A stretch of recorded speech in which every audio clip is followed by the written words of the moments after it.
ধীর গতির অভিযোগ উঠেছে। যদিও অভিযোগ অস্বীকার করেছেন বার্তা অপারেটররা। বিস্তারিত জানাতে চট্টগ্রাম বন্দর থেকে যুক্ত হচ্ছেন সহকর্মী হাজেরা শিউলি।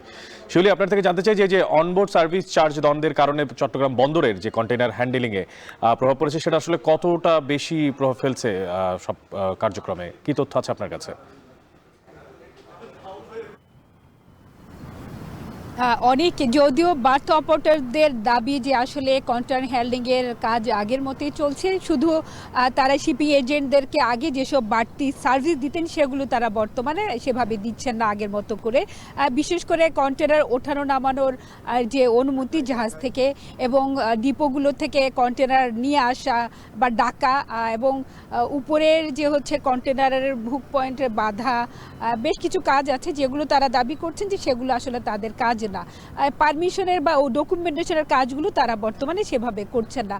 এর বাইরে জাহাজ থেকে যে কন্টেইনার উঠানো এবং কন্টেইনার তোলা, সে কাজগুলো তারা আগের মতো করছেন এবং বর্তমানে গত দুদিন ধরে আসলে সকালে এবং সন্ধ্যার পর ঘন কুয়াশার কারণে বন্দরে কন্টেইনার হ্যান্ডলিং কাজে কিছুটা ব্যাঘাত ঘটছে এবং বন্দরের যে জেনারেল কার্গো বার্থে আসলে 12টি জেটির মধ্যে 6টিতে কন্টেইনার হ্যান্ডলিং করা হয়ে থাকে বা 6টিতে কন্টেইনার জাহাজ ভেড়ে এবং সেই কাজটি করে থাকেন বন্দরে নিযুক্ত বার্তা অপারেটররা। এবং তারা দাবি করছেন যে গত 17 বছর ধরে আসলে বাড়তি যে তারা সার্ভিসগুলো দিয়ে আসছেন সেই চার্জগুলো বাড়ানো হয়নি। বর্তমানে সব কিছু মিলিয়ে তারা 559 টাকা পেয়ে থাকেন শিপিং এজেন্টদের কাছ থেকে।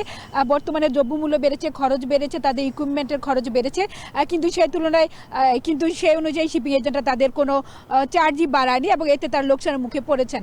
এবং যদি আসলে তবে শিপিং এজেন্টরা বলছেন যে আসলে এই সার্ভিস চার্জ আরও $5 বা দ্বিগুণ বাড়ানোর দাবিতে বার্তা অপারেটররা জাহাজ থেকে কন্টেইনার ওঠানো নামানোর কাজটা ধীর গতিতে করছেন এবং এতে কিন্তু জাহাজের গড় অবস্থানকাল বেড়ে যাওয়া এবং বহির্নগরে জাহাজের অপেক্ষার সময় অনেকটা বেড়ে যাবে বলে তারা দাবি করছেন। এবং এই বিষয়ে বন্দর কর্তৃপক্ষ কিন্তু আগেও দুপক্ষের সাথে বৈঠক করে, কিন্তু এখন পর্যন্ত কোনো সমঝোতা হয়নি।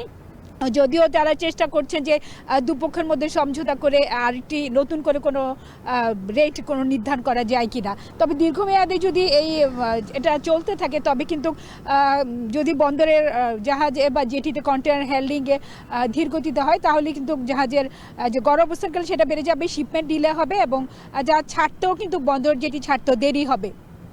তো বন্দর ব্যবহারকারীরা দাবি যেন দ্রুত এই সমস্যার সমাধান হয়ে যায়।